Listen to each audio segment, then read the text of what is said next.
Bienvenidos a una nueva entrevista Verás sobre un tema que esta semana volvió a copar felizmente la atención general y es la creciente crisis petrolera. Por eso hemos denominado al motivo de la convocatoria Urgencias Petroleras y por eso el convocado es David Almeida, quien es ingeniero de petróleos y magíster en gestión de la exploración y explotación de petróleo por la Escuela Politécnica Nacional, tiene 39 años, un hijo, divorciado, docente de posgrado en la Central del Ecuador, 14 años de experiencia en el sector hidrocarburífero en empresas privadas y públicas. Y recientemente en una conversación que tuvimos vía Zoom sobre el eje de la crisis, no necesariamente la causa, Petroecuador afirmó esto. Y se tienen que tomar decisiones claras para fortalecer la empresa. Y ese fortalecimiento de la empresa tiene que venir también de la mano necesariamente por una planificación centralizada también de las operaciones de la empresa. Es una empresa muy grande que además no tiene el tamaño que debería tener, porque debería ser más grande. Tenemos una falta de personal enorme todavía y eso implica un gran esfuerzo administrativo, pero también que podamos irle cerrando las puertas a la corrupción interna y externa, porque finalmente lo que ocurre dentro de Petroecuador es porque hay intereses externos a Petroecuador que buscan que ocurra. Está claro. En esto último, dígame solo una medida clave. Para frenar la corrupción, bueno, sí. Una medida clave primero es justamente revisar el personal que tenemos en puestos de libre remoción, en sugerencias y gerencias.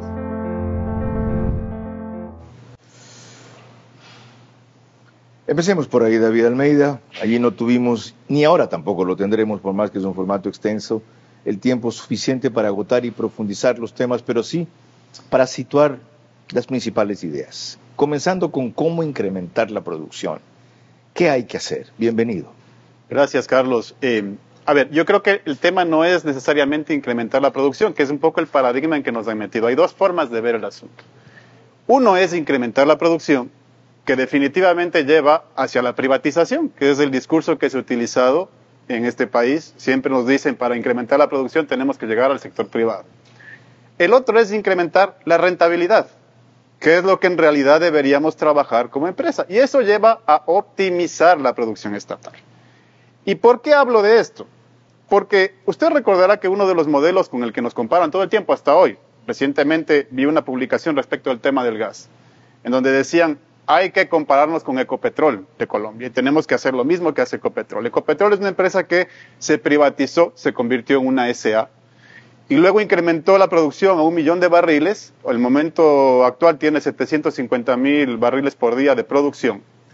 Pero cuando uno analiza la renta que le entrega al Estado, encontramos cosas interesantes. Aquí le tengo, por ejemplo, un cuadro que hace la comparación de Petroecuador y Ecopetrol en 2023. Podemos ver que produciendo 750,000 barriles por día y exportando 150 millones de barriles en el año, obtuvieron una utilidad de alrededor de 5,000 millones de dólares en la fase de exploración y producción. Petroecuador, exportando 100 millones de barriles al año, es decir, 50 millones menos, obtuvo 4,800 millones de dólares en utilidades de la fase de exploración y producción. ¿Por qué es esto? Porque el costo de producción, al estar privatizado, al tener intereses privados en Ecopetrol, se incrementa a cerca de $40 el barril. Mientras a Petroecuador, aún con las privatizaciones parciales que se le ha hecho, le llega a $20 el barril. Bien, ya ven lo disruptivo del planteamiento. Sí, hay que subir la producción, pero no necesariamente si lo que se quiere es tener una mayor rentabilidad para la empresa. Y pregunto yo, ¿por qué no las dos cosas? Todo eso y más responderá David Almeida cuando prosigamos.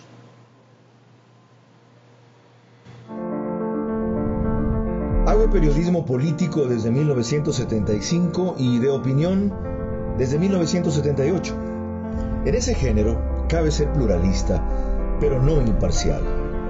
Mi experiencia en la búsqueda de democracia exige dejar fuera a quienes la dinamitan y criticar a quienes la construyen para que el modelo sea veraz. Respondo aquí por lo que opino. Mis invitados por lo que expresan. Nada de eso compromete o representa a este medio. Una entrevista veraz es la mejor forma de conocer la verdad. A eso los invito. Ahora. Este espacio Veraz se emite gracias a Serviseguros, Case de Autec Agrícola, Ambienza, gestor inmobiliario, Bankers Club. Les recuerdo que esta entrevista Veraz la pueden seguir por Facebook y YouTube en el canal de Vera a su manera. En televisión convencional estamos por Vito TVO, Extreme TV Cable, canal 15 o 709 si prefieren alta definición. En DirecTV el canal es 194, Manavisión, canal 9, señal abierta solo en Manaví. En Estados Unidos vamos en simultáneo por Macro Digital, solo que allá es una hora más tarde, están adelantados ellos en su horario. Radios a nivel nacional, las dos de mayor cobertura, Caravana 750 AM, 750 AM y D-Blue 88.9 FM, estoy tartoso y trabado. Ya ambas después de que concluyó el fútbol según la programación del sábado. Alborada 90.3 FM nos reproduce en Imbabura y el reprise en radio es el domingo, solo en Extrema 92.5 FM, 20 horas, eso sí, domingo, Cotopaxi y Tungurahua. Antes de retomar la conversación sobre urgencias petroleras con David Almeida, debo dar paso a una réplica que envió el ingeniero Omar Maluk respecto a esto que dijo hace un par de programas el doctor Juan Carlos Solines cuando tratamos la renovación del contrato de concesión con las telefónicas. A eso iba, haciendo esta digresión de que yo no tengo ningún interés ni he servido ni sirvo a ninguna telefónica. Si es que salimos con cifras como la que acaba de mencionar, simplemente Telefónica, por ejemplo, que ya está desde hace algún tiempo tratando de deshacerse de los negocios en algunos territorios de Latinoamérica para quedarse solamente con lo más importante. Rendidor. ¿No? Lo más rendidor. Argentina, por ejemplo. Simplemente van a decir, ¿sabe qué? Muchas gracias. Hasta aquí nomás. Eso sí, págueme las inversiones, porque lo que no considera ese cálculo de Omar Maluk, me parece que es toda la inversión en tecnología y ahora más aún a puertas de la implementación de 5G. En el caso de Telefónica, si no me equivoco, ellos estiman 1.600 millones de dólares que han hecho en inversiones a lo largo de la concesión en el Ecuador. Debe ser, no conozco la cifra exacta, pero las inversiones, la evolución tecnológica demanda permanente inversión, no solamente en redes, sino en infraestructura, en antenas, en radiobases, es decir, una cantidad de cosas. ¿Cómo es eso de que si se van por cualquier razón, dicen ahora sí, págueme las inversiones, esa infraestructura no queda en el Estado? La infraestructura es una parte de la ecuación, las torres o qué sé yo, que además estaba también, entiendo que Telefónica tratando de vender a un tercero, porque ahora la tendencia del mercado es que sean terceros no operadores quienes sean los dueños de la infraestructura para que los demás compartan. Sobre estas afirmaciones del doctor Solines, el ingeniero Omar Maluk hizo esta primera aclaración. Primeramente, sobre que no se han considerado en mi análisis presentado en el programa de Carlos Vera el valor de las inversiones, los fierros, de las maquinarias, de las antenas instaladas.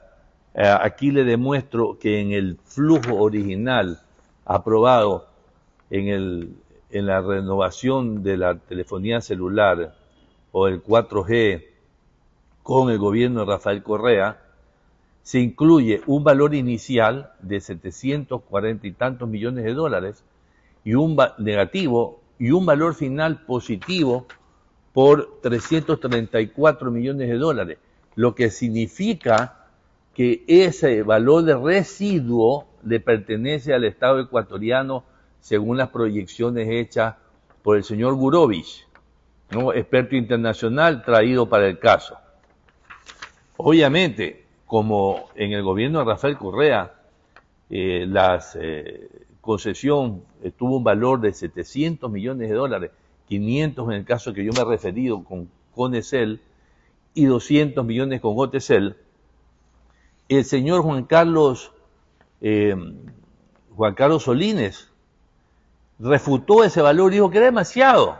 Claro, para él era demasiado. Él era el gerente, un secretario del CONATEL, en la época del gobierno del señor Palacios, antes del señor Correa, es decir, en el año 2007, cuando trató de concesionar la telefonía por 15 años, asómbrense, ciudadanos, por 60 millones de dólares.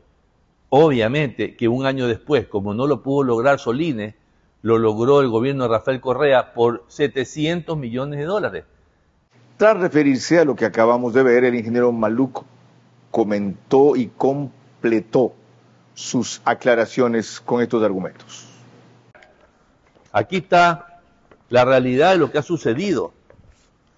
Sucede que los flujos estimados del experto, el señor Palacios, Roberto Palacios del Espol, que hizo sus estimaciones de flujo para llegar a los 700 millones de valor presente en los 15 años, sucede que los ingresos han sido muy superiores a los estimados. Por eso que considero que la estimación que hizo el gobierno de Rafael Correa fue subestimada, pero tampoco le podemos reclamar cuando él concesiona por 700 millones cuando las pretensiones del señor Juan Carlos Solines eran de 60 millones.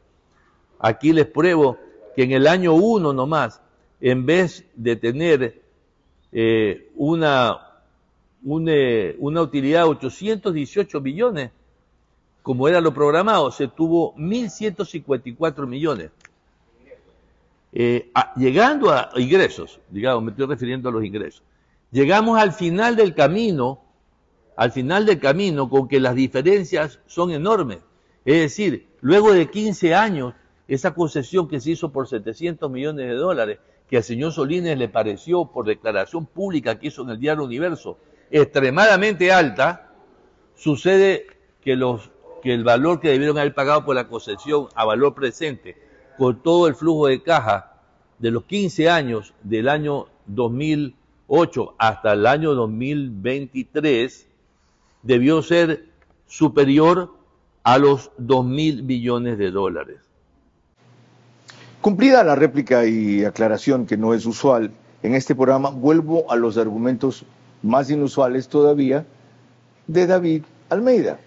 ¿Está usted queriendo decir que no es necesario subir la producción si lo que se quiere es más ingresos para el Estado? No como ellos quieren, por lo menos. ¿A qué voy? Pero como yo dije antes, ¿por qué no las dos cosas? A eso voy, justamente. Se puede hacer de manera racional. Ganaríamos el doble. Sí, pero estoy hablando desde el punto de vista técnico. Otra fórmula de manejar la rentabilidad. ¿Cuál es la fórmula que dieron para subir la producción desde el año 2011? Entregar los campos en producción a las empresas privadas. El campo Auca es el ejemplo más patético. ¿Sí? Entregaron un campo que producía 71,000 barriles por día en 2016, que termina produciendo a 2022 y actualmente 75,000 barriles por día, es decir, no es que le subieron un montón la producción, con la justificación de que no teníamos la plata para subir la producción y que la inversión la tenía que hacer una empresa privada. Aquí están los resultados de eso. Paralelamente, la empresa estatal hace lo mismo en Sacha, pero con fondos propios. ¿Qué tenemos acá? El costo de producción en Auca incrementa de $14 por barril a $30 por barril. En Sacha se baja de $14 por barril a 6.53 en promedio, lo que implica que el campo Auca, produciendo 10 millones de barriles más desde 2016 a 2022, entrega 3.500 millones de dólares menos en rentabilidad que Sacha, produciendo 10 millones de barriles menos. ¿Cómo es posible tener un costo de producción tan bajo, $6, $10, $12? ¿Cómo es posible? Mediante optimizaciones de la producción, por ejemplo. Como un cálculo equivocado. No. ¿No están incluyendo ustedes rubros que deben tener ahí? No, por supuesto, está incluido todo, inversiones incluidas. Hagamos la pregunta al revés. ¿Cómo es posible que le salga $32 por barril el costo de producción a una empresa extranjera? ¿Qué incluyen ahí? No, es que no es el costo de ellos, es el costo nuestro. ¿Por qué? Porque le pagamos tarifa. ¿Le pagamos? Tarifa. ¿Sí? Y nosotros pagamos una tarifa por las inversiones, tarifa que se pacta en el contrato.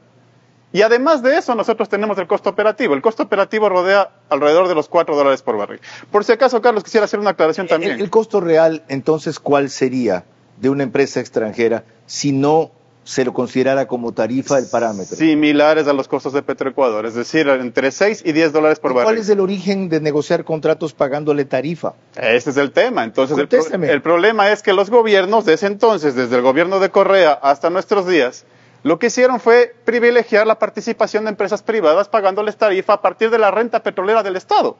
¿Sí? Entonces, eso es lo que hay que analizar con claridad y los datos están aquí. ¿Eso cómo se llama? Privatizar. Privatizar. No se entregó, no se vendió el campo, se vendió su administración. Se privatizó la renta. O sea, lo más grave de esto... de eso ellos aportan al Estado. No, pero le estoy demostrando, Carlos, con cifras. ¿Qué pagan en el caso que usted citó del campo Auca, la empresa al Estado? ¿Cuáles son las inversiones que pagan? Ellos no le pagan nada, el Estado les paga la tarifa y entregan la producción para que el Estado la venda. ¿Sí? ¿Cuál es la diferencia? Que a mí, cada barril en Sacha... A una empresa extranjera el Estado le paga por sacar cada barril de petróleo $30. Menos 4 de costo operativo, es decir, 26 más menos. Ok. ¿Ya? Mientras que a nosotros nos cuesta 6.53. 6. Es decir, que nosotros vender, así en número redondo, porque la gente entiende esta cuestión, un barril de petróleo, si estuviera el precio a 70, si es de una empresa extranjera ganamos $40. Exacto. Si es de una empresa ecuatoriana, nosotros ganamos 66, $64. Exactamente, es eso. Entonces, ¿por qué hacía la comparación inicial?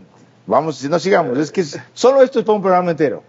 ¿Tiene la empresa nacional la capacidad de instalar los suficientes pozos, personal, tecnología, para hacerse cargo de estos grandes campos? Por supuesto, si lo hacemos en Sacha. Por supuesto. Lo hacemos en Sacha, la producción y los números. En Sacha, ¿dónde más? El ITT, por ejemplo, 100% estatal.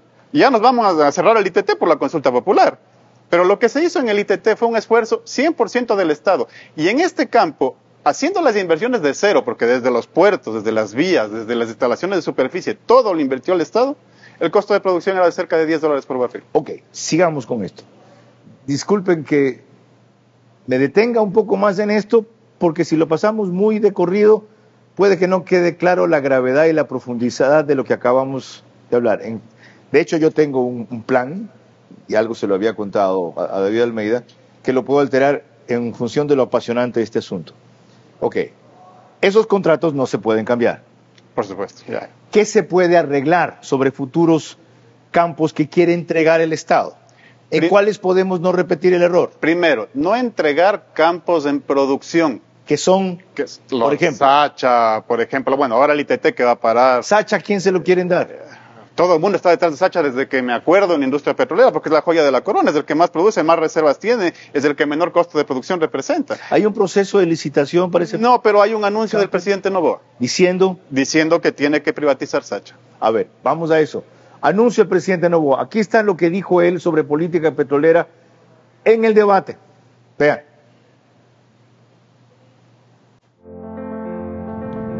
Vamos a refinar nuestro petróleo, que hoy en día se vende spot, en el Ecuador. De esa manera nosotros vamos a tener nuestro diésel nacional, bajar los costos del agro, bajar los costos del transporte público, bajar también los costos del transporte de carga pesada para la exportación. Nosotros queremos incrementar la electrificación de este país, reducir nuestra dependencia de combustibles fósiles y solo refinar el combustible que, de acuerdo a la misma Agenda 2030, dice que es el último que se va a dejar de consumir, que es el diésel. El resto vamos a tratar de eliminarlos lo antes posible. Tenemos que en este periodo de transición tener inversión en infraestructura, inversión en transmisión eléctrica, inversión en refinerías que ya existen, que están ubicadas en los lugares específicos porque logísticamente eran los mejores, como es Esmeraldas y como es La Libertad. Las comunidades que están cerca tienen que beneficiarse, el Estado tiene que ayudarlas y el Estado tiene que tener inversión pública en educación, en también desarrollo de infraestructura. Tiene que haber poblaciones que tengan verdaderamente la oportunidad de salir adelante, ya que sus zonas están siendo explotadas. Vamos a hacerlo así y con esa misma convicción de darle seguridad y empleo al país le vamos a dar sostenibilidad. Allí en general describió todo lo que es su política energética, no solamente petrolera. Pero ciertamente ha dicho David Almeida que el presidente tiene entre sus planes lo de Sacha. ¿Por qué sería un error? porque repetiríamos lo que hicieron con Auca. Como les explicaba al principio, el tema de la lógica de incrementar la producción por la producción. Usted se fijará que nunca hablan de la rentabilidad del barril. Siempre hablan de cuánto producimos y dicen, miren, Colombia produjo 1 millón de barriles, hoy 750.000 barriles y nosotros estamos en 475.000. Colombia está produciendo 2 millones de barriles. No, 750.000. 750.000 barriles oficiales. Sí, sí. O sea, están sobredimensionándonos las cifras de lo que sí, por supuesto, porque el millón de barriles fue 2015, ¿no? Por si acaso. Y con esas cifras se quedaron acá nuestros analistas o pseudoanalistas y lo siguen repitiendo como loras. Pero si usted analiza la curva de declive de Ecopetrol, es cerca del 22%. O sea, les ha caído la producción petrolera. Drásticamente, es hasta un cuarto de la producción. Volvamos a lo nuestro. El único campo que está en riesgo de ser regalado, entre comillas, es Sacha. ¿Hay algún otro? Todavía está en operación, por ejemplo, Coca Payamino, está en operación de Petroecuador, y hay otros campos que están entregados a consorcios, pero que debería analizarse por lo menos de una terminación de mutuo acuerdo. Porque justamente no han dado los resultados de incremento de producción y no se permite en algunos casos que Petroecuador pueda hacer la inversión directamente. Aparte del problema de rentabilidad, también tienen un costo de producción 4 o 5 veces más alto. Si pago tarifa me sale más caro que lo que me cuesta a mí, obviamente. ¿Cuál sería el resultado de plantear, miren, renegociamos estos contratos? Por lo menos una salida loable a una situación que ya no tiene otro avance con los contratos que están actualmente. El beneficio que logremos ahí nos daría más daño, porque crea inestabilidad la inversión extranjera y respeto, etcétera. ¿Por qué no hacer más de esos modelos? Está claro. Pero los que ya están hechos, esperemos que terminen. Es que por eso hablé de mutuo acuerdo. Si no, pues obviamente toca terminar. Sí, o sea, acabar con el contrato al plazo que está determinado y no extender, porque ese es el otro problema. O cambiar el sistema de tarifa, decirle, señores, esto ha sido hasta ahora un atraco. O ha sido un ganar ustedes y nosotros mucho y nosotros poco. O replanteamos la relación. El modelo de participación es el que tiene Ecopetrol y es exactamente lo mismo, lo que acabo de demostrar. Sí, o sea, no es el modelo. El problema es aquí que se le entregue la carne al privado. A ver, yo no estoy en contra de la inversión privada, por si acaso, pero asuman inversión de riesgo, pues. Ahora, usted dice, no entreguemos campos en producción. Correcto. ¿Qué se les entrega? ¿Exploración? Exploración y producción, pues. Es que hay campos que requieren inversiones de exploración y tienen un riesgo geológico. ¿Sí? Ese riesgo es, yo asumo o presumo que puede haber reservas en el subsuelo, y la única forma de saberlo es perforando pozos. Esas son reservas probables. Esas son reservas probadas. Lo que se incluye como recurso se conoce incluso, ¿ya? Ok. Entonces yo puedo entregar esos campos de decirles, a ver, señores, ustedes quieren invertir, asuman el riesgo. De acuerdo. Pero ¿por qué entregar la carne? ¿Y por qué están solo detrás de la carne? ¿A cambio de qué vendría yo a hacer exploración con ese nivel de riesgo? Ahí se puede pactar justamente los contratos de participación que se manejan a nivel mundial. Es decir, si ustedes encuentran petróleo aquí, son la oferta preferente para producir y explotar el petróleo aquí, ¿correcto? Generalmente con todo contrato lo que se hace es, usted perfora, encuentra petróleo, entonces ya tenemos la cláusula de cómo nos vamos a repartir ese petróleo. Si usted tiene tanto, yo me quedo con tanto. Ya. Entonces, eso es a nivel mundial. ¿Cuál es la cifra real de reservas probadas ahorita? Son cerca de 350 millones de barriles, si no me falla la cifra, me agarró en curva, pero me parece que son 350 la cifra de reservas probadas. Unos dicen que son más de 3.100 millones. No, eso está incluido recursos. Que no llegan más de 1.700 millones. Perdón, entonces son 3.000 millones, sí, son 3.000 millones, no son 300, son 3.000 millones, pero también en recursos hay como 1.000 más. Es decir, se puede llegar a 4.000 o 5.000 si es que se toma en cuenta los recursos. ¿Qué son los recursos? Son los que técnicamente todavía no puedo sacar por alguna razón, porque no tengo permisos o por lo que sea. Sí tenemos entonces más de 3.000 millones de barriles en reservas probadas.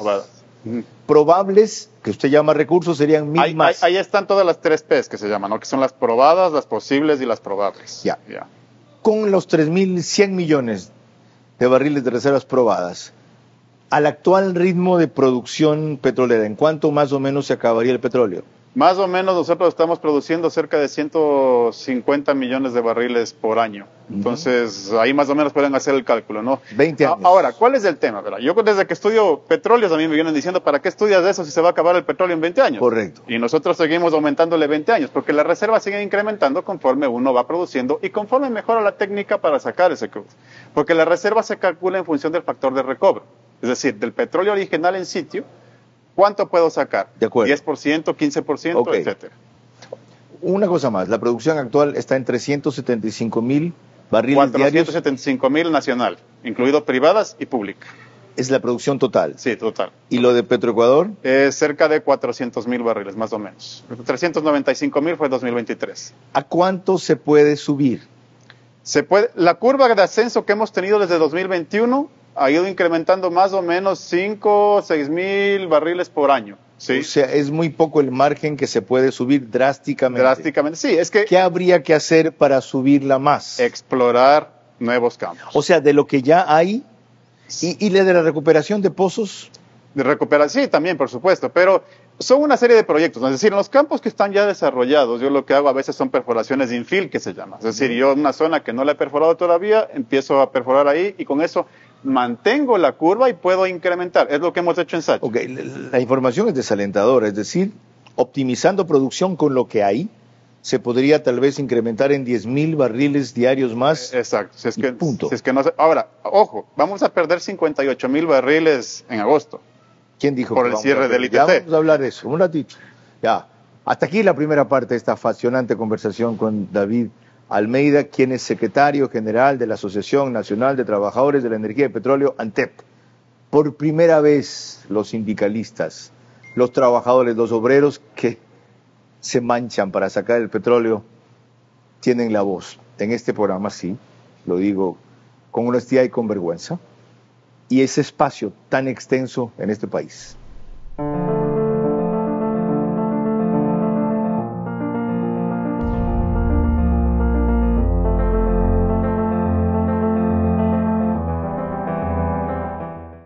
Bienvenidos a la línea Farmal JX de Case.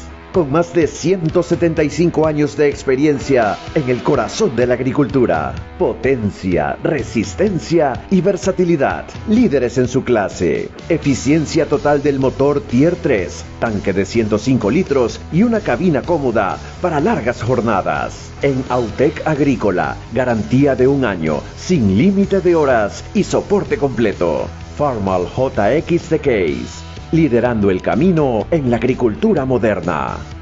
Bueno, ¿y qué hacemos con Petroecuador, que es el ente clave en todo esto? Lo responderá al volver David Almeida. Si tu vehículo está asegurado con Serviceguros, no tienes de qué preocuparte.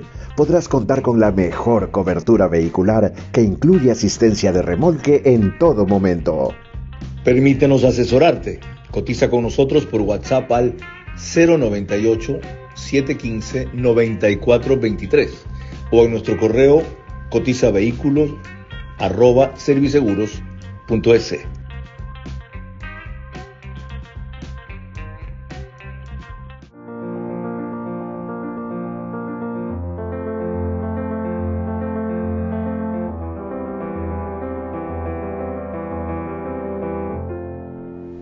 Recuerde siempre que esta entrevista Veraz es posible gracias al auspicio de Case, de Autec Agrícola, Serviceguros, Ambienza y Bankers Club, desde cuyo piso 33 no emitimos, en cuyo piso 33 grabamos el programa.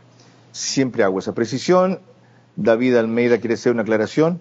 Sí, nada más que yo estoy hablando a nombre de los trabajadores agremiados de mi organización, si no soy vocero oficial de Petroecuador, y que toda la información que estoy brindando es información publicada, ¿sí? Y cálculos propios en base a información publicada. Ok, esa organización se llama ANTEP, emitió recién un boletín sobre cifras respecto a los ataques contra Petroecuador y sus funcionarios, al que nos referiremos luego brevemente. El uno es los datesueldos y el otro los mecheros. Pero, ¿cómo creer en la propuesta de David Almeida si tiene que correr a cargo de Petroecuador, que está, según describió, un gerente general que duró creo que 30 días y tuvo el coraje de concurrir a ver a su manera recientemente? Escuchen a Reinaldo Armijos.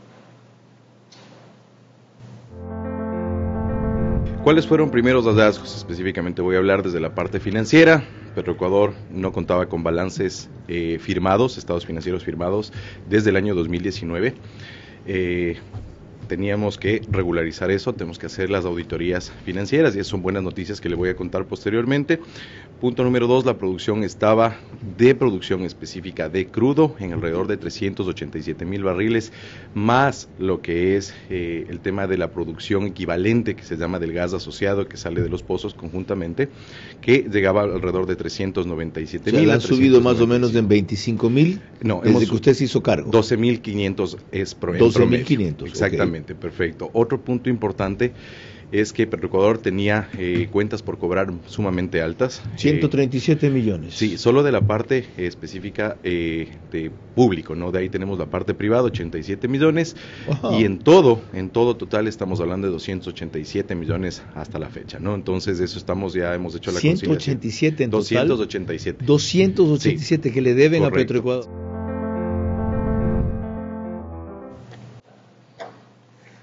En una empresa con ese caos, ¿usted quiere que creamos? Sí, con ese caos hemos logrado lo que estoy mostrando en las cifras, ¿no? Ahora, ¿cuál es el problema real también? Que no cumplen con la ley. Y con ese caos quiere entregarles más responsabilidades. No más, las mismas que tiene, pero hay que empezar por cumplir la ley. La Constitución y la ley dicen que Petroecuador debería ser autónoma en administrativo y financiero, pero es un botín político. ¿Permitido por quién? Por los gobiernos de turno, para ¿Ustedes empezar. para qué están allí? Si ustedes son los que sacan el petróleo. Esa es la pelea que estamos haciendo todos los días, Carlos. ¿Peleas con boletines de prensa? No. ¿Y pronunciamientos? Con plantones también. Si usted revisa nuestra página del ANTEP de Facebook, por ejemplo, va a encontrar todos los plantones que hemos hecho, incluso contra la corrupción interna en Petroecuador. Sí, porque sí hemos peleado por esto. Lo que pasa es que los grandes medios no nos dan espacio para... ¿Quién maneja la corrupción interna en Petroecuador? A ver, el interés viene de afuera, como le dije en aquella entrevista, ¿sí? Si hay un interesado en tener un contrato, el interés viene de fuera y por dentro tiene que haber... Solo se persigue o se cambia a los corruptos adentro y no a los corruptores afuera. Exactamente. Y lo que hacen es cambiar los intereses que vienen de fuera. Es decir, ¿no han llevado ustedes esas denuncias a la Contraloría? No, por supuesto que se ha hecho denuncias. El problema es que para todo esto tiene que tener pruebas. Por ejemplo, ¿no han propuesto una demanda en la Fiscalía? Caso AUCA. Cuando llegó a la Contraloría el contrato de AUCA, que le comentaba anteriormente, que a todas luces se ve la pérdida para el Estado, ¿quién estaba de Contralor? El señor Celi. Y estaba el señor Poli antes que él. Entonces, con los organismos de control que tenemos también, ¿cómo se puede resolver este problema? Sí, los organismos de control son alcahuetes o cómplices de la corrupción. Por supuesto. Porque llevan parte. Por supuesto. Híjole, ¿por dónde empezamos a romper esa cadena? Por la movilización y la denuncia como estamos haciendo hoy. Hoy la organización sindical, lo que hacemos nosotros es primero, hacer este análisis técnico que nadie lo hacía. Mostrarle a la gente y decirle aduéñese de Petroecuador, porque Petroecuador es suyo. Porque a veces le ven de lejos y dicen, mira lo que pasa en Petroecuador. Sí. Pero Petroecuador es de cada ciudadano. Entonces, por eso es que nosotros impedimos o luchamos contra la entrega de Petroecuador. ¿Hoy día sigue la corrupción en Petroecuador? Por supuesto, todos los días. ¿Por parte de quién sigue la corrupción? De los mismos intereses externos, aupados por los mismos gobiernos. ¿Sí? Y ¿quién aupa en el gobierno la corrupción de Petroecuador? Todos los gobiernos que ponen funcionarios de libre... Antes era la EMOP. ¿Qué la EMOP? ¿Cómo se llama? EMCO. Digo mal. EMCO. Ahora... Puede cambiar quién nomina. A ver, ¿quién nomina las autoridades en Petroecuador? El directorio de Petroecuador. ¿Conformado por quién? Por delegados del gobierno central. Nosotros hemos visto... ¿Quién debería conformar ese directorio para que tenga autonomía? Debería tener técnicos, debería tener delegados del gobierno central, debería tener delegados de los trabajadores y debería tener delegados de la ciudadanía también. Para eso hay que hacer una reforma legal. Por supuesto. ¿Por qué no promueven una reforma legal? Porque hay un sindicalista que fue de Petroecuador Henry que está promoviendo una reforma legal al Consejo Directivo del IES. ¿Por qué ustedes no proponen para comenzar una reforma legal a la conformación del directorio de Petroecuador? Porque lo que estamos exigiendo primero no solo la conformación del directorio, sino que cumplan con la ley. ¿Qué es qué? La autonomía administrativa y financiera. ¿Por qué el Ministerio de Finanzas, veíamos en ese video? El Ministerio de Finanzas le saca la plata a Petroecuador sin permiso, simplemente llega, saca de las cuentas la plata y dice después te pago. ¿Cómo hago las inversiones? Aún así, Petroecuador hizo en 2023 1.800 millones de dólares en inversiones, porque también dicen no invierten, no es cierto. Todos los años invierte. El presupuesto más grande es el de inversiones. 1.800 millones de dólares de exploración y producción y todas las inversiones adicionales. Datos publicados también. Entonces, el problema es que acá, mientras seguimos teniendo gobiernos que responden a intereses particulares y ven a Petroecuador como el botín más grande, no vamos a dejar de tener ese problema. Tendría que haber entonces un gobierno de trabajadores y no de empresarios. Correcto. ¿Por qué no deja el sindicalismo y se mete a la política? Vea, Carlos, nosotros... Le digo en serio. No, nosotros hemos conversado ¿Por qué con no los hace un compañeros. partido de trabajadores petroleros? No solo petroleros. La clase obrera, la clase Ya trabajadora... no hay senadores funcionales. Si hubiera, usted podría haberlo sido. La clase trabajadora tendría que organizarse, pero nosotros hemos sido claros también en eso, lo hemos discutido con los compañeros. O sea, para cambiar, porque la conclusión de fondo es aquí, para cambiar Petroecuador a fondo tenemos que tomarnos del poder político. El país. El poder político. No solo Petroecuador, el país. Sí, pero ¿cuál es Y eso, por lo tanto, nunca va a pasar, es imposible. No, es que no vaya a pasar, pero pero sí hemos planteado que tiene que haber una posición unitaria en obreros y campesinos. Y nosotros hemos planteado, solo seremos candidatos cuando hay un frente único obrero-campesino. O sea, imposible esa cuestión. No es Usted imposible. también. Es imposible. El sueño de Fernando Villavicencio, ni Fernando Villavicencio lo pudo conseguir. Fíjese la unidad que logró y cómo se rompió enseguida. Mire, Carlos, ahí hay cómo discrepar y sacar, hay bastante que discutir. El asunto es que acá, mientras se sigue fragmentando, porque esa también ha sido la intención, ¿no? Hay una organización sindical por ahí que la creó un gobierno y que hasta ahora sigue manejando ciertas organizaciones sindicales. Vamos a eso, porque yo le quería preguntar a qué se refiere con esta afirmación que hizo también recién en un enlace que tuvimos por Zoom David Almeida. Miren. Y no se puede esconder, y ha habido una influencia nefasta de los dirigentes de una organización sindical en Petroecuador que todavía se mantiene, y para empezar a limpiar la empresa lo primero que tenemos que empezar a limpiar es de esa influencia y no dejar hacer y dejar pasar las cosas que ocurren en Petroecuador. Esa es la tarea que nosotros le hemos comentado, de hecho personalmente a Reinaldo, que esperamos de un gerente general, y es realmente a eso a lo que los trabajadores estamos abocados. De hecho, se publicó un manifiesto público leído por decenas de trabajadores, para que no piensen que es una posición personal, en donde se pide precisamente eso, el cese de la corrupción sindical, porque hay corrupción empresarial, pero también hay corrupción sindical, y que se recupere la empresa, la ética y la tranquilidad para los trabajadores también. Hemos pasado procesos de despidos, que también a lo interno estamos conversando con Reinaldo, quien debo decir ha tenido la gentileza de siempre conversar también con nosotros estos problemas, pero hay discrepancias de lo interno que tenemos que ir solventando en la medida en que vayamos avanzando en este proceso, pero que tiene que partir por tomar decisiones fuertes. Es decir, no se puede, sobre pretexto de la gobernabilidad, dar paso a que se sigan haciendo las mismas cosas que se hacían.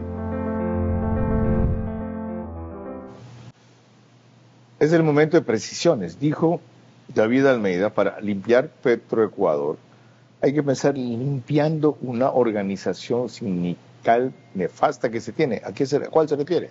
Durante 2 años el comité de empresa se pasó de juzgado en juzgado buscando qué jueces podía comprar para mantenerse en la dirección. Ese mismo comité de empresa presionó para poner ciertas posiciones clave, y ciertos gerentes también le dieron oportunidad de hacerlo, para después tener negocios. Incluso hubo denuncias públicas. Un asambleísta denuncia y dice: la esposa del dirigente tiene maquinaria trabajando para Petroecuador. ¿Qué se hizo? Nada. Conocían de estas denuncias. Yo por eso se lo dije a Reinaldo en ese programa que usted hace. ¿Quién es ese comité de empresa? El CETRAPEP. Sí, CETRAPEP. ¿Cuántos miembros tiene de trabajadores de Petroecuador? CETRAPEP es un comité de empresa que aglutina a todos los obreros de Petroecuador. Son 6,000 obreros. Y el problema, por si acaso, Carlos, no es el comité de empresa. Es quienes se tomaron la dirección del comité de empresa. ¿Son quiénes? Ahí estaba el anterior secretario, ¿cómo se llama? Gibson Martínez, por ejemplo. ¿Cómo? Gibson Martínez. ¿Ya no está? No, ya no está. Ya no está. ¿Y el que está ahora vale la pena? Ahora el que está tiene que convocar elecciones. ¿Sí? O sea, la resolución finalmente judicial, porque esto se judicializó, fue que el antiguo secretario, Jorge Ceballos, tiene que convocar elecciones para renovar la directiva de ese comité. ¿Y Martínez por qué salió? De nuevo, porque el primer proceso en el que fue electo fue invalidado por jueces porque no hubo contrincantes. ¿Sí? ¿Ya? Segundo, porque después hizo un proceso que también fue invalidado por una disposición judicial, y lo que hicieron fue registrarlo a través de una de las famosas acciones de protección. Es decir, la corrupción ha logrado infiltrarlos y dividirlos a ustedes también para debilitarlos. Las organizaciones fueron tomadas, pero los trabajadores nos hemos unido. Ok. ¿Sí? Cuando volvamos, ya trataremos de asuntos puntuales. ITT, OCP, mecheros, salarios dorados. Estamos con David Almeida, quien es secretario general de la Asociación Nacional de Trabajadores de la Energía y el Petróleo, ANTEP.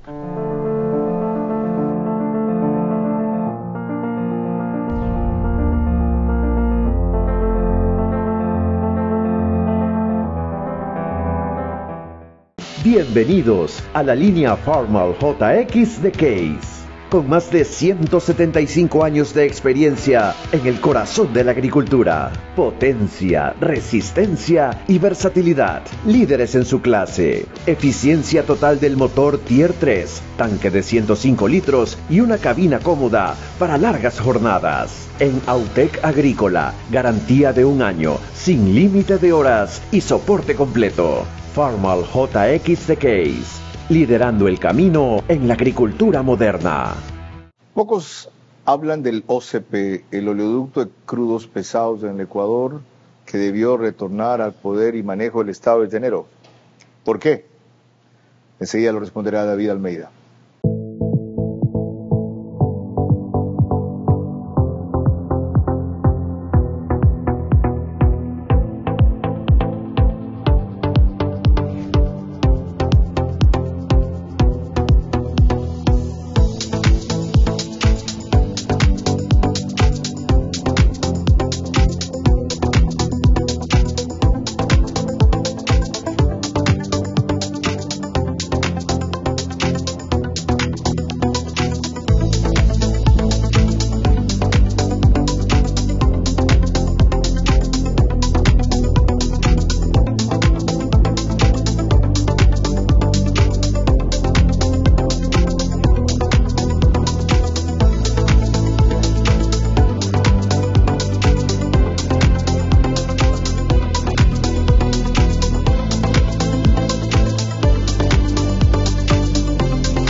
Dejé una pregunta pendiente en el bloque anterior, o en el intermedio, mejor dicho. Empecemos con la respuesta. El Estado ha resuelto, el gobierno, ampliar el manejo del OCP a sus actuales administradores 6 meses más. ¿No suena lógico hasta que el gobierno se asiente y tome una decisión definitiva? ¿Por qué la definitiva debería ser que opere la devolución a nosotros luego de 20 años? ¿Por qué? Primero porque hay un lucro cesante ya que tenemos acá. A ver, el OCP nos cobra a nosotros por la tarifa de transporte del barril, ¿sí? Y la tarifa es 3 veces más de lo que le cuesta a Petroecuador transportar por sus propios oleoductos. Más o menos en ¿Cuánto cifras, nos ahorraríamos entonces? 2.500 millones de dólares en 20 años. En los mismos 20 años de concesión. Ya. ¿Sí? OCP ya amortizó y devengó su inversión de 1.475 millones. Sobre de eso tuvo utilidad declarada de 357 millones, 51 millones de dólares más o menos, hasta 2022. De paso, un costo descomunal del oleoducto cuando las estimaciones es que podía haber valido 800, 900 millones de dólares. Ya. He escuchado esos análisis. Ya. Aparte de eso, hasta 2022, solo de 2019 a 2022 sacó cerca de 180 millones de dólares del país. Eso se puede ver por el impuesto a la salida de divisas, que tampoco entendemos por qué si ya las inversiones estaban realizadas, es decir, es un monto considerable. Finalmente, ese es el ahorro que tendríamos nosotros y además es un tema estratégico. 125 millones de dólares de la cifra que usted da nos ahorraríamos por año. ¿Cuánto nos cuesta asumir la operación y administración del Más OCP? o menos el costo por barril es de cerca de $1.50 lo que tendríamos que asumir nosotros. Es decir, dejaríamos de pagar cerca de $3 por barril y pasaríamos a cubrir un costo de $1.50 por barril. Es un tema de ahorro. Pero además es un tema estratégico, ¿sí? Porque OCP tiene cerca de 5 millones de barriles en capacidad de almacenamiento y tiene un ducto que puede transportar, si es que no me falla la memoria, 450,000 barriles por día. Los activos que vuelven al Estado, ¿qué valor total más o menos tendrían? Habría que realizar las depreciaciones y demás, pero la inversión solamente fue 1.475 millones de dólares. Hay que analizar si había sobreprecio, no había sobreprecio, pero se estima que más o menos podrían ser unos 1.500 millones de dólares con todo lo que se ha invertido también en el tiempo de operación. Y esa capacidad de almacenamiento que usted menciona. Exactamente. Ahora, tenemos el personal para eso y tenemos el administrativo para eso. Sí, se pasa con el personal. Lo asumiríamos del mismo. Exactamente. Lo que se hace siempre que hay un proceso de estos es que la empresa, en este caso Petroecuador, que asumiría, tiene que asumir el personal. ¿Por qué diablos entonces queremos que sigan los mismos administradores si ya cumplieron su función? Esa es la pregunta que me hago yo. Incluso no, contésteme usted. ¿Quién está atrás de esto? No, el OCP, pues obviamente. Ellos quieren que se renueve su contrato. Quieren que se renueve su contrato. ¿Por cuánto tiempo? 20 años más. Y la justificación que daba Santos Albite cuando era ministro era que es que ellos van a construir la variante. Gran cosa nos van a construir una variante. Cuando nos podemos ahorrar 2.500 millones de dólares en ese mismo periodo de tiempo. Entonces, el problema, y a mí lo que me llama la atención, es que se extienda 6 meses sin dar los justificativos técnicos y estamos teniendo ya lucro cesante durante esos 6 meses, porque no es que se extiende y ya. Si nosotros seguimos asumiendo costos que no tenemos por qué pagar porque ya culminó el contrato, hay un lucro cesante. Está claro. Siguiente punto, y para eso recordemos lo que dijo Esperanza Martínez cuando de Acción Ecológica, cuando acudió a ver a su manera respecto a que, en efecto, Petroecuador estaba haciendo una explotación petrolera más cuidadosa en el ITT, pero que el costo ambiental todavía era excesivo, por lo cual no cabe duda en que tenemos que acatar lo que finalmente dijo la consulta, que tiene que cerrarse el bloque 43. Efectivamente la operación ha cambiado, un poco, digamos, sí ha cambiado la operación petrolera, a pesar de que Texaco hizo realmente escuela y fue la escuela que siguió Petroecuador. Creo que muchos funcionarios y muchas personas han intentado distanciarse de esas prácticas antiguas, pero que realmente no se ha superado una dinámica en donde lo más importante es abaratar costos, sacar la mayor cantidad de petróleo al menor costo y con el menor trabajo. Desgraciadamente es así. En el caso de del agua de formación, del agua esta de formación, que yo les llamo tóxica porque la describo, porque para lo común de la gente, para los periodistas no saben qué es formación. Es un término demasiado neutro como para describirlo. Sí. No se reinyecta en las mismas formaciones de donde se saca, de hecho se la transporta al Edén, en donde los campos, los pozos están colapsando. Básicamente la imagen que debemos tener es que cuando sale tal cantidad de agua hay que volverla a poner, pero en el subsuelo estos yacimientos no son impermeables, sino que digamos son permeables, justamente son porosos. ¿Y qué es lo que tú tienes? Que tú metes ahí una gran cantidad de agua y esa agua fluye en el subsuelo y termina en el río, y entonces uno no sabe por qué un kilómetro abajo el agua está salada, porque una característica del agua tóxica es que es salada, es muchas veces más salada que el agua de mar. Usted decía que tendremos 53,000 barriles diarios menos si se cerraba el ITT hace poco en esta entrevista.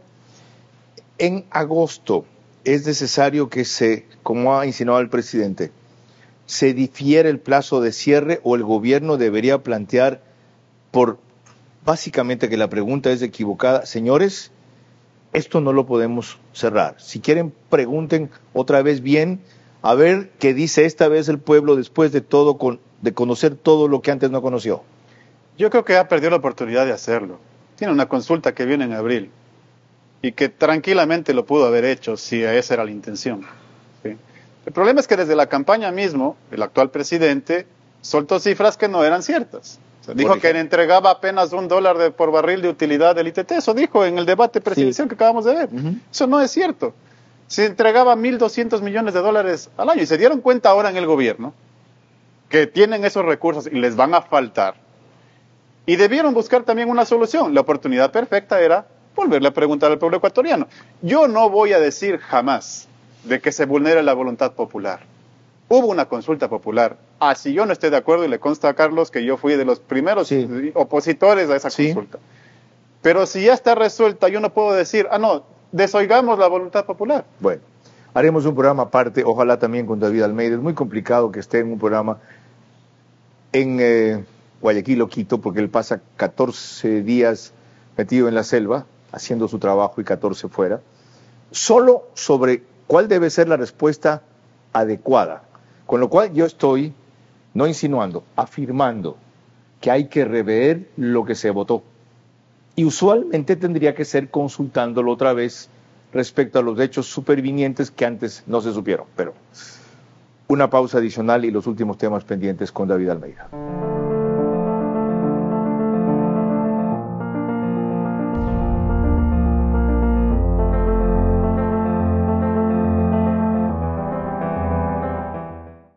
Si tu vehículo está asegurado con Serviseguros, no tienes de qué preocuparte. Podrás contar con la mejor cobertura vehicular que incluye asistencia de remolque en todo momento. Permítenos asesorarte. Cotiza con nosotros por WhatsApp al 098-715-9423 o en nuestro correo cotizavehículos@serviseguros.es.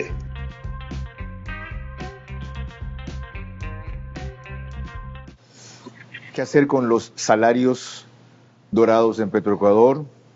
¿Cómo apagar los mecheros o no apagarlos? ¿Y cuál es el verdadero subsidio a los combustibles en este país?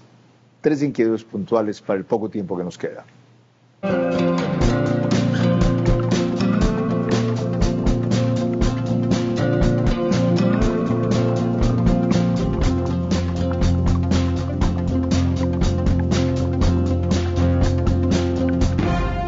A las 22 horas. Es que es un izquierdópata, porque la izquierda, ese pensamiento radical, revolucionario, romántico que justifican la muerte para vivir mejor, es una enfermedad. De lunes a viernes y domingos. Hay gente que ya trabaja por horas, cacholea de alguna manera, pero informal. ¿Por qué no darles la posibilidad de hacerlo de manera formal, con todos los beneficios de ley?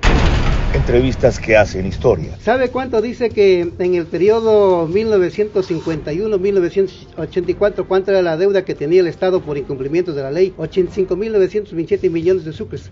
¿Sabe cuánto logró recaudar el Seguro Social? Solo el 10%. Y preguntas que abren caminos. ¿Es una enfermedad? ¿El autismo está categorizada como eso? Vera a su manera. Lunes a viernes y domingos a las 22 horas. Por Facebook y YouTube, RTU, Vito TV, Extreme Canal 15 y 709 HD, Manavisión Canal 9, Manaví DirecTV 194, Radio Centro 101.3 FM.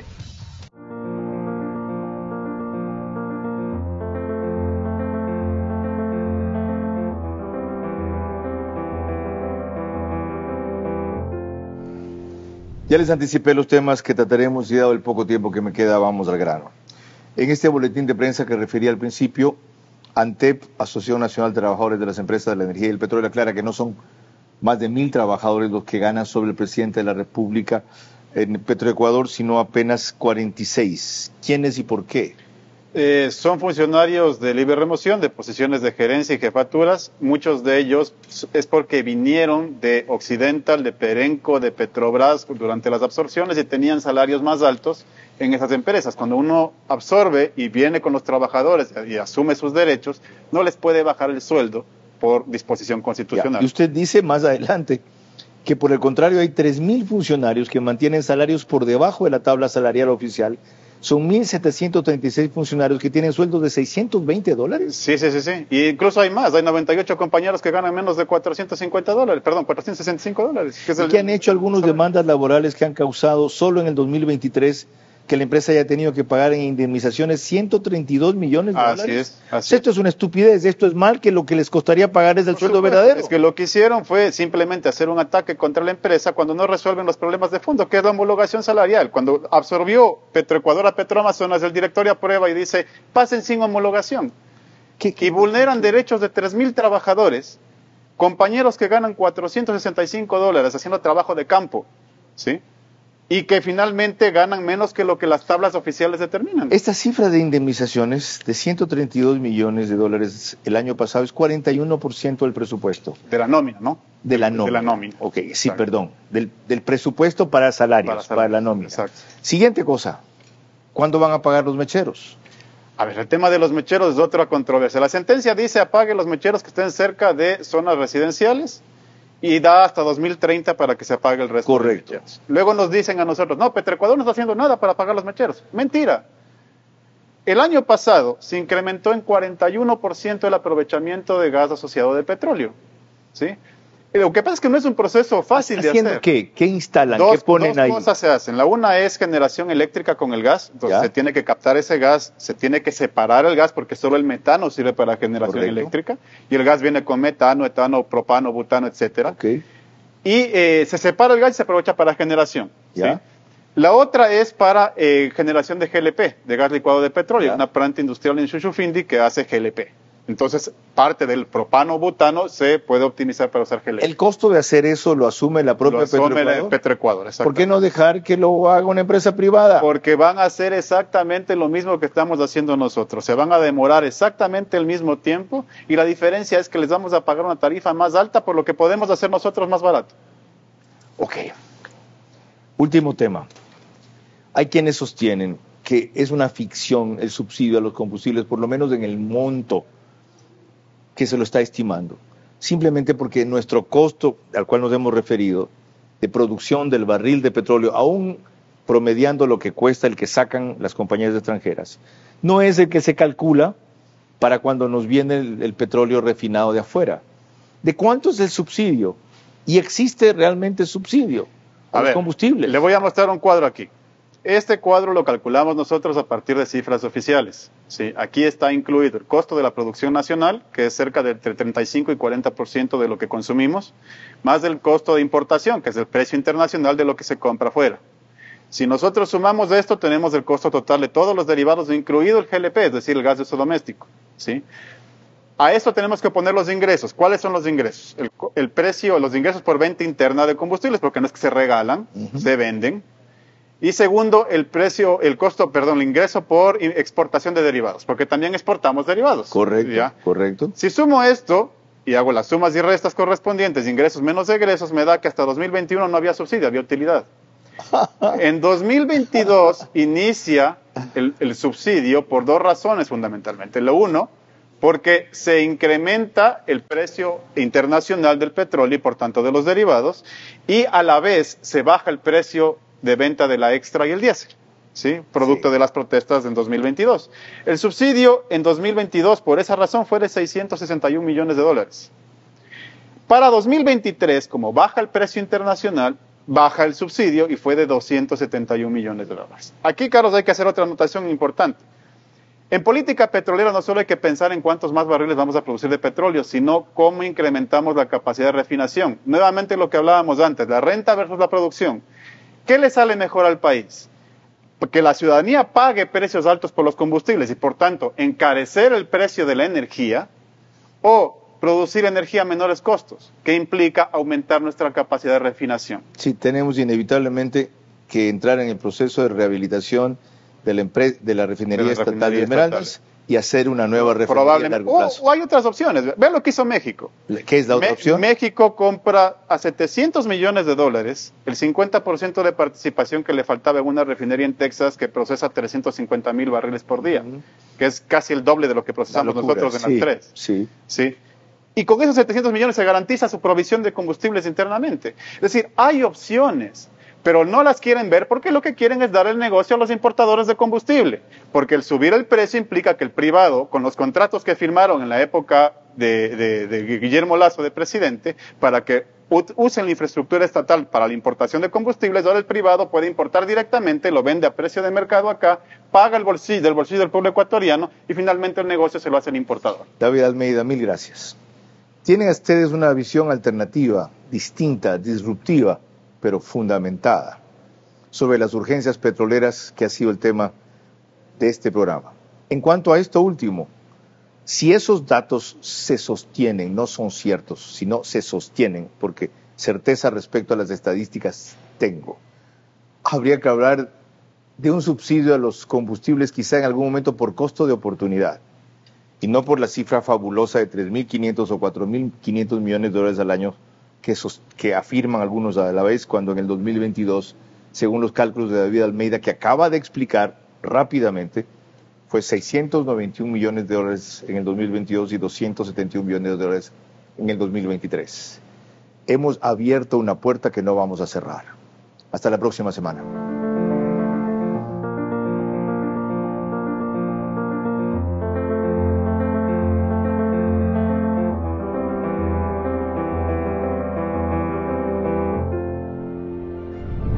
Verás, es posible gracias al auspicio de Serviseguros, Case de Autec Agrícola, Ambienza, gestor inmobiliario, Bankers Club. Transmisión simultánea, Vito TVO, Manavisión, Macro Digital Televisión, Caravana 750 AM, Tiblu 88.9 FM, Alborada 90.3 FM Imbabura, Extrema 92.5 FM en Tungurahua y Cotopaxi.